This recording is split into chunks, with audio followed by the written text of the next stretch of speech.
গোপন সংবাদের ভিত্তিতে আজ 2 ফেব্রুয়ারি 2025 আনুমানিক ভোর 5টায় বাংলাদেশ কোস্টগার্ড পশ্চিম জোনের অধীনস্থ বিসিজি আউটপোস্ট নলিয়ান এবং বাংলাদেশ পুলিশের সমন্বয়ে খুলনা জেলার দাকব থানাধীন কামারখালী উপজেলার কালীনগর বাজার সংলগ্ন এলাকায় আমরা একটি যৌথ অভিযান পরিচালনা করি।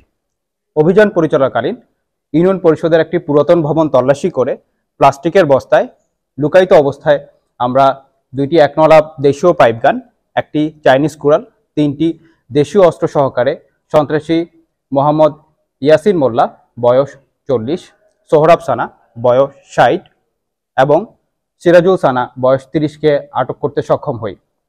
আটককৃত সন্ত্রাসীরা উক্ত অস্ত্রসমূহ ব্যবহার করে ঘের এলাকায় ঘের দখল করতে বলে জানা যায়। এই আটকের মাধ্যমে ঘের এলাকায় সন্ত্রাসী রোধ করা যাবে বলে আমরা আশাবাদী।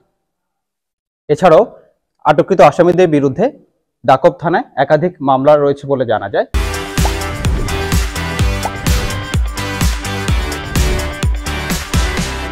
তারা সকলেই খুলনা জেলার দাকব থানার বাসিন্দা।